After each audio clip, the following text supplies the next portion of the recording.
welcome everyone. I'm Miro, this is my colleague Jan. We are from TypeFox, a company working on open source technologies for diagramming, for custom IDEs and domain-specific languages.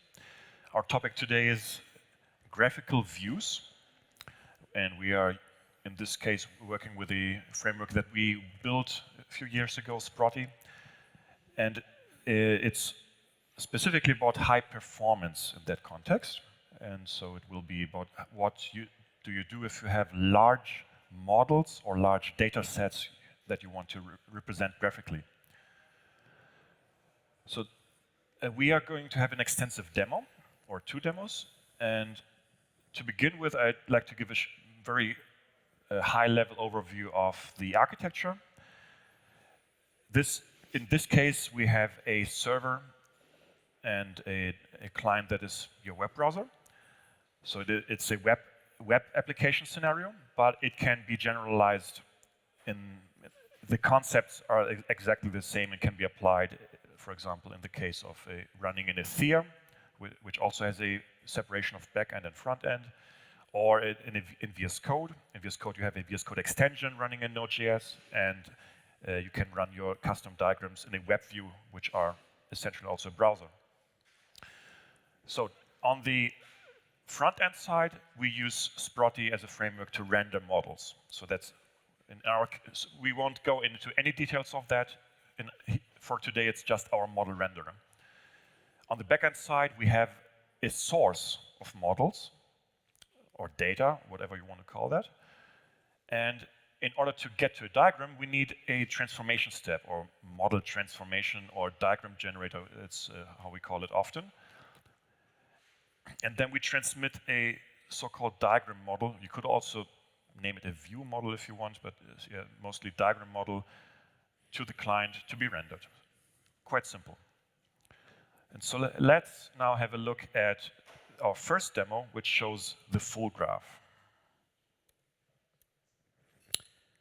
Okay, so here we see a small example of a graph which shows academic papers and their relationships to each other via citations and references.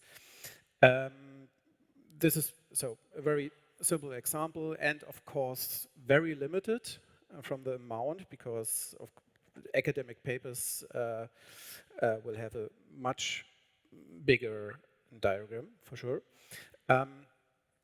But this is already big enough to see what challenges we face here. On the one hand, the first challenge would be performance-wise. So every single node and every single edge you see here will be rendered in the browser DOM. And of course, the more elements we have in the browser DOM, the more the browser slows down. Sure. On the other hand, it's very hard for a user to get any insights from such a diagram. So one can't really orientate in this one. One can't orientate or find any things without any further help. So I go back to the slides. So the main goal for us is to help the users gain the insights they really need. And how do we do that? Simply by reducing the information on a smart way. And Miro will talk about the first topic here. Can how we do that. Quickly also show the performance aspect in zooming in and so on? I could show. Where's my cursor? There. So yeah, you see it's a bit sluggish.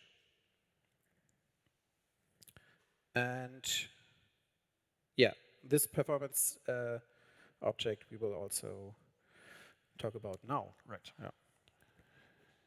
So the reason why it's sluggish, it doesn't feel really responsive, is that we render using SVG. Of course, there are other ways to render something in the browser. You could use a Canvas or WebGL. That's a totally different topic that we won't touch here, and because that also has other implications than yeah, you would need something else that helps you to manage the user interaction, for example. So assuming that we have SVG, which also has the nice property that it's very easy to export a snapshot of such a diagram, we in our DOM we have an SVG element and a group. So this G element is a SVG group with a transform. This is always what we have at top level, because this transform enables us to set the viewport. So we scale according to the zoom factor, and we translate according to the scroll XY position or the viewport position. And so off the whole graph, we only see a rectangular portion, which is our viewport. And now we can already see, if we have zoomed in, there's a part of the graph that is not really visible. And so why should we render it? Yeah, and that's really a simple technique to not render what is outside of the viewport. And that already helps performance, because the browser doesn't have to manage all these DOM elements. And it's really the browser that is the bottleneck here in practice. So then, of course, yeah, if you zoom out, what do you do then? You can't leave out anything with that technique. It's true. So we have to resort to something else. And the answer here is level of detail. It's a general concept, quite old, and I'm going to read an introduction from Wikipedia here, which says, in computer graphics, level of detail, or LOD, refers to the complexity of a 3D model representation. LOD can be decreased as the model moves away from the viewer, or according to other metrics such as object importance, viewpoint, relative speed, or position. So it's used a lot in 3D graphics and games and other 3D applications, but we can apply it to 2D models as well. And yeah, let's see how it looks like. Okay, let's go back to the to our diagram, and to show the impact of this optimizations, which Miro was talking about. I will open the developer tools here, so that we can have an insight to the actual DOM.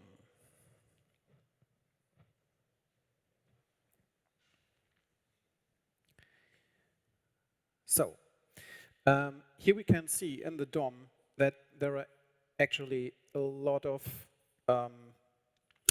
SVG elements rendered. So I could scroll down for a very long time, but I guess we don't have that time now. So, and even if I zoom into this diagram, everything stays there, and this is what we don't want. So I will begin with the last topic Miro was talking about the level of detail. So I enable the check of the zoom factor. So we can see now that if I zoom out slowly, then detail by detail will be removed. And okay, you can't see it now here in the DOM on the right side, but these are all text elements inside these groups, which are actually disappearing now from the DOM, so they are not there anymore. So this would be the first optimization to reduce information in the DOM. So, and the second one now, where we check the visibility, will be shown much better now in the DOM on the right side. So have an eye here on the DOM. So I will zoom in again.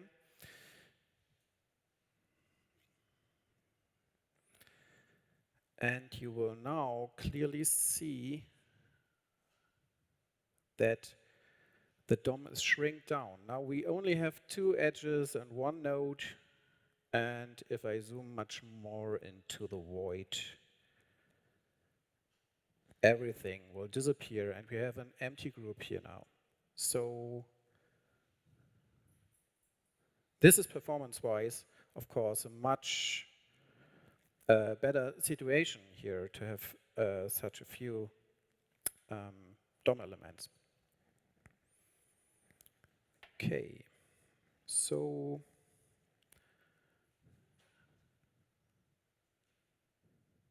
I reset everything and I close this one. But of course, the second problem will stay. I go back to the slides.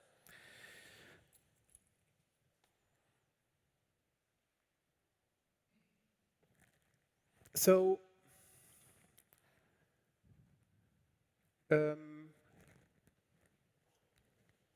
is this the right one?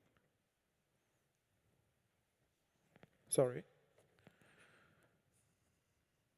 We had that already. No? Did we? Yes. Then we went into the wrong direction.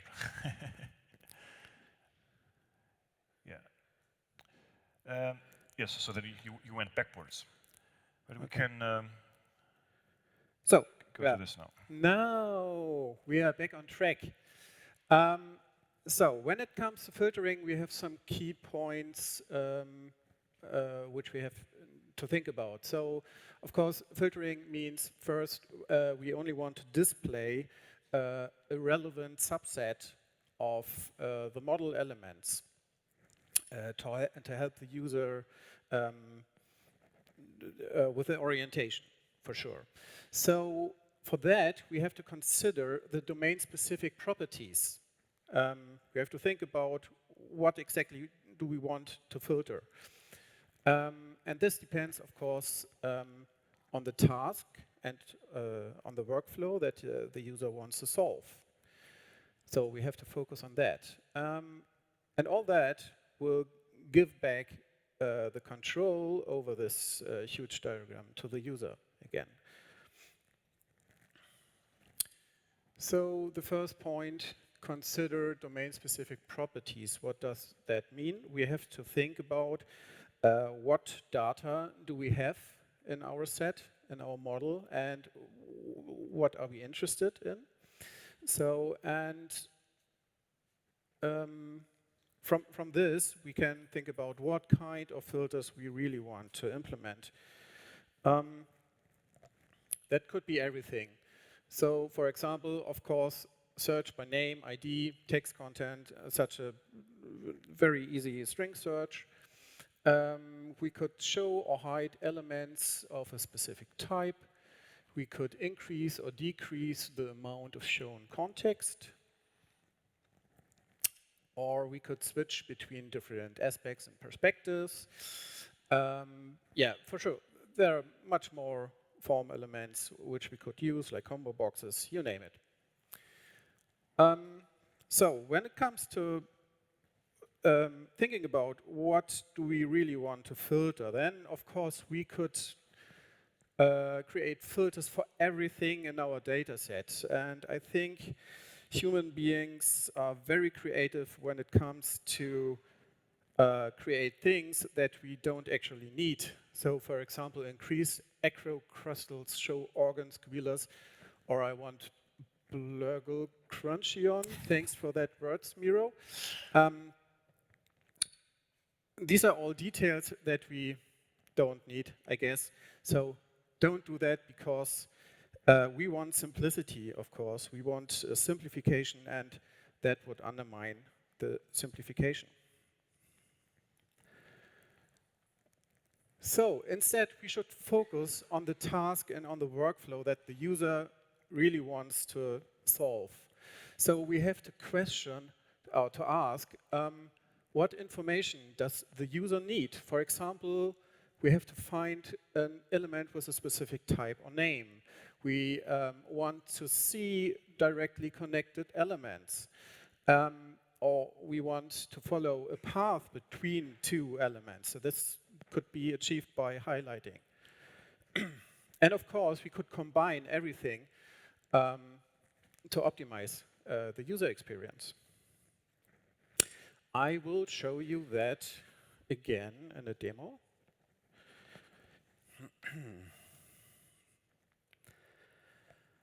So, I was talking about first some very simple things like search by title. We could search for academic papers which have the word software in its title. And maybe there's an author, I don't know, with an SCH, oh no, not. And yeah, we could also search for a certain author. So in the history of all these papers, there's a paper of Alan Turing, yay. And of course, there are much more complex kind of filters. Here we have a list of all the fields of study which are in this diagram. Of course, for us, interesting would be computer science. This is still too big, but I'm just interested in the computer science of the 80s, maybe. And I could use this range of years. And now this looks much easier to examine. Of course, and we see here there are a lot of edges which are crossing each other and so on, and it's very hard to follow. So what I mentioned before, it would be good also to give some more feedback when you directly interact by just highlighting such connections. So I will reset everything, and you could do some more smart things.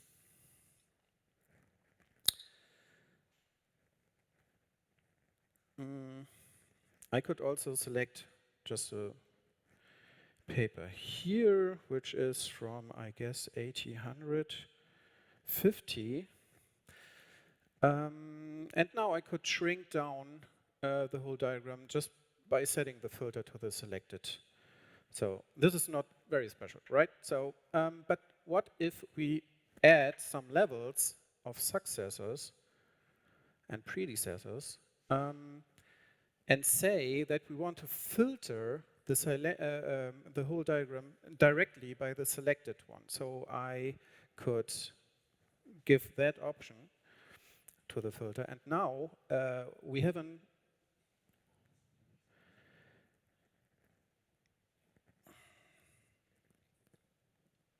now we have here some interactivity, you know, and you could move through this diagram, which is very snappy with Sprotty. So you could navigate through it just by adding some smartness to your filters. So I think you get the idea. So you could go from the past,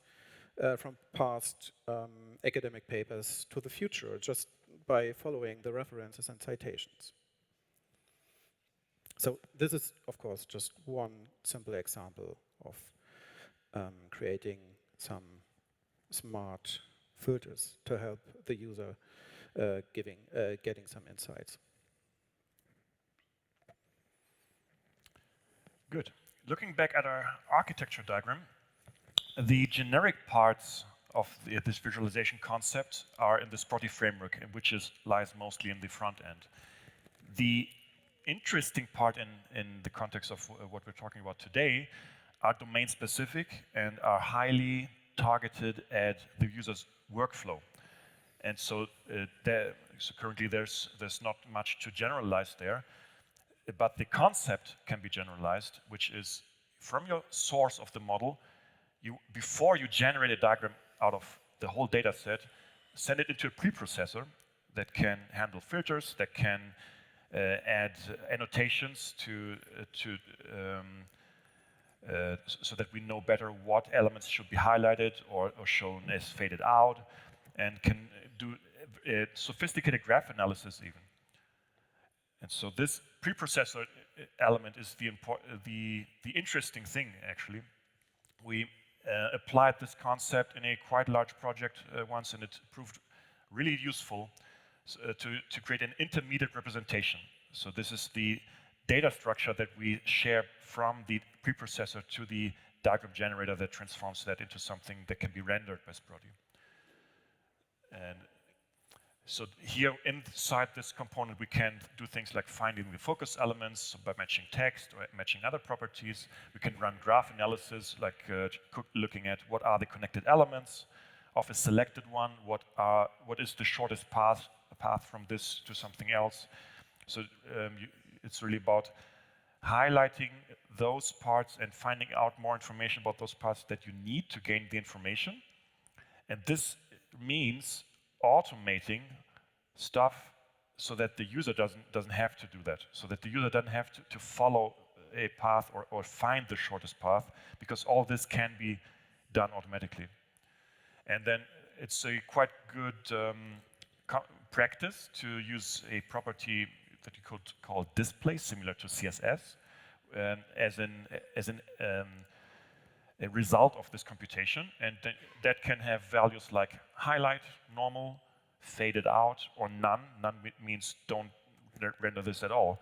And one advantage of this also is that you can have multiple passes. Like if the computation is more complex, it's also a good idea to not try to do everything at once, but have first one aspect, then another aspect, then in that way you get to a result view of your data set. Now to the second aspect, which we are going to show in another demo. And that's topic number 3 that we are proposing today. It's about hierarchical nesting.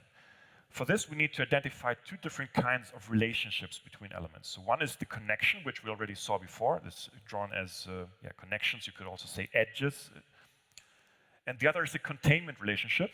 So where there's a container element, like the lighter blue one here, and contained elements, like the darker blue. So once we have identified suitable relationships like this, we can enable exploration by expanding nested subgraphs. And the really nice thing about this is that, similarly to a tree view, which is common in IDEs, you can have lazy loading.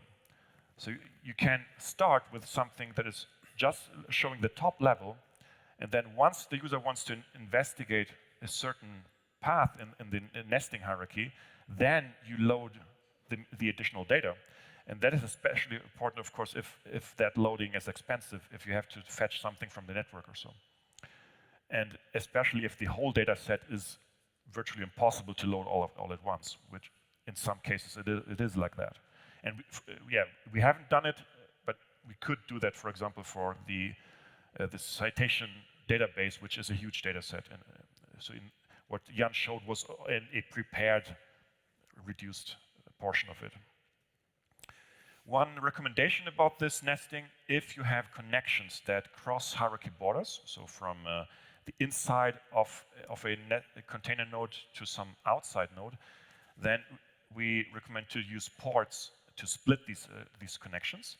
The advantage is that you can collapse the container node and still see that there are connections going inside. And another reason, besides the visuals to do this, is also that it's easier to handle for the automatic layout algorithms, which I will also mention later. So let's see this other application. It's a different one, different data set. This is a TypeScript module structure of a relatively large software project. I think it's Sphere, right? Mm-hmm. And we represent TypeScript files or modules as nodes, and the folder structure as hierarchical nodes or nesting. So now we can look into things. Before I do that, I can also show quickly the whole data set is fairly large, and which leads us to the same issue that we've seen before, that with this view you can't see anything, and even if I zoom in, it becomes really hard to follow these connections here because it's just too much information. Right, so okay, let's collapse everything again and start with a fresh view, and now I can selectively zoom into the contents of such things. And here it's much more, much easier to see what is happening. I can follow paths between and chains and look really what are the what is inside here, and I can also add more.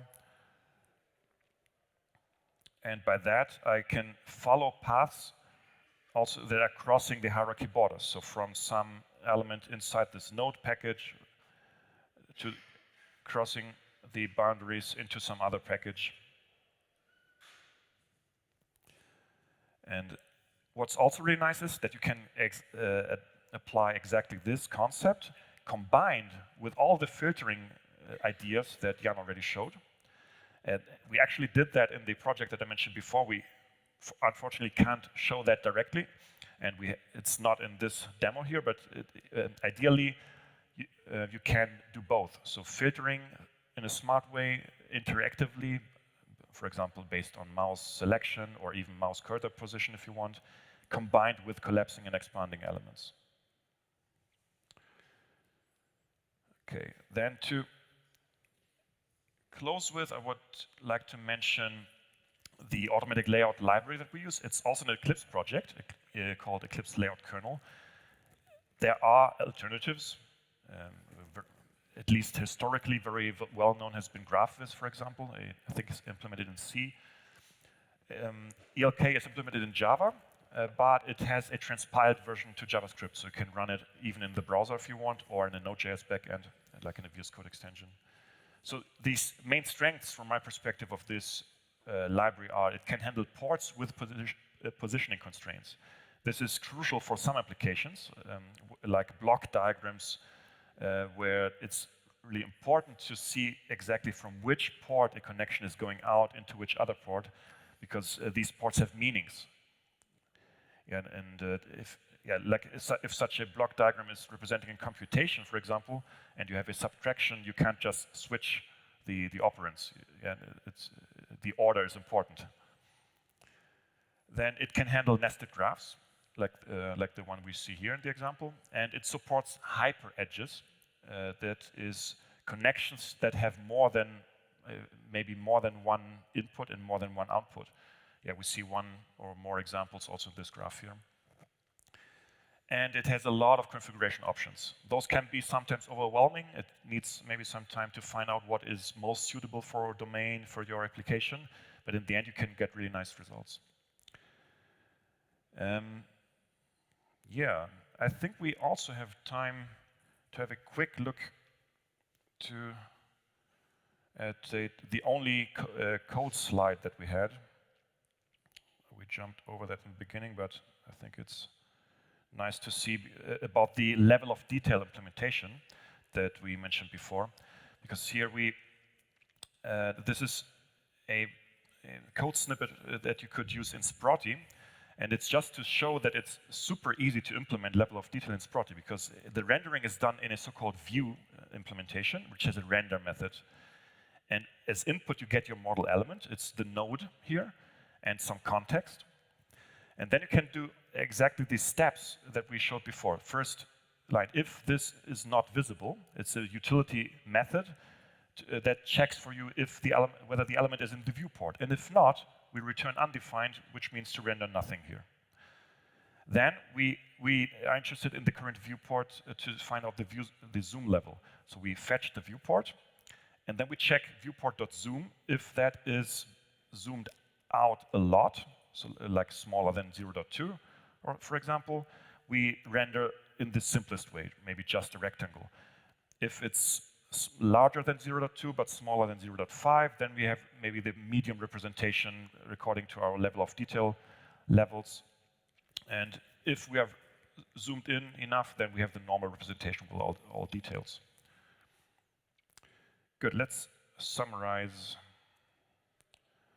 and close.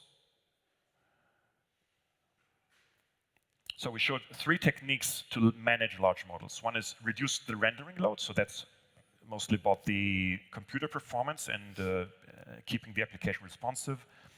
Then filter the model contents, there you can be creative, and you can have a close look at the workflows of your users, at their specific needs, and the hierarchical nesting as a means for enabling lazy loading, and looking through large hierarchical structures. Both these examples are open source, in our TypeFox organization. So one repo is Sprotty view filtering, the other is Sprotty nested demo. And that's all of what we wanted to show, and we're open for questions. Thank you.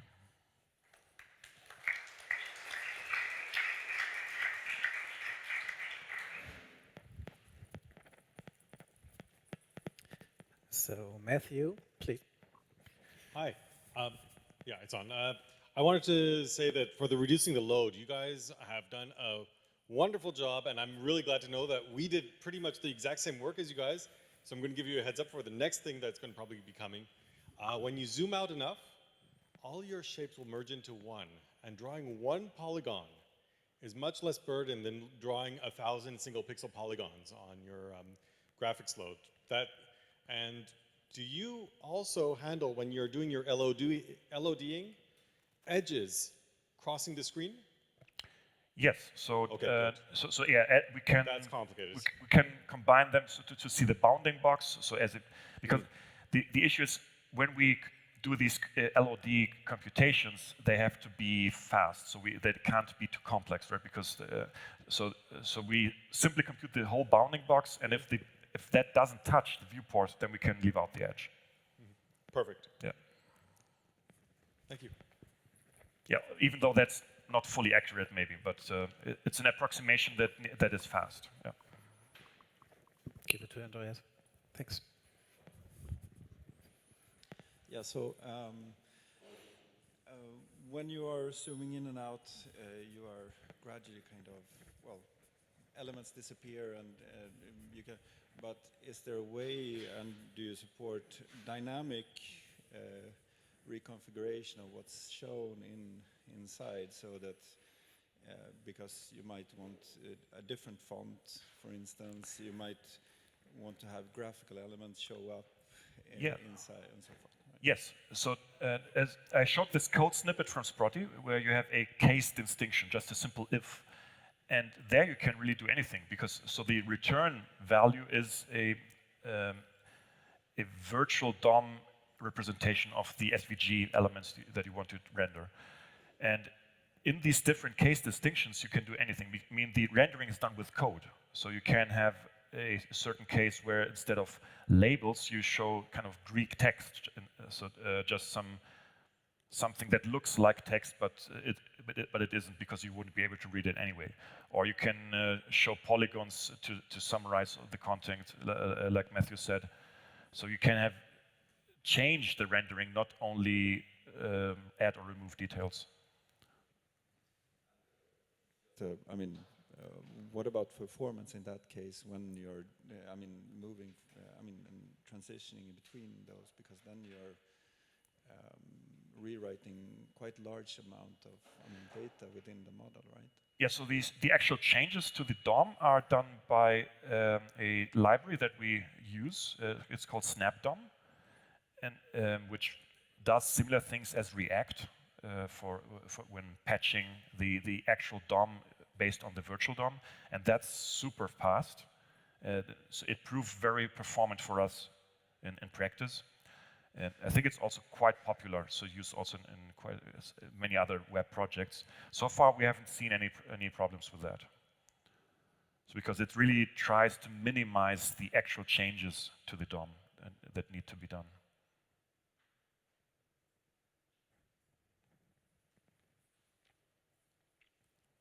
No more questions? Okay, thanks for listening. We have our booth just outside the store here. Come and talk to us if you want.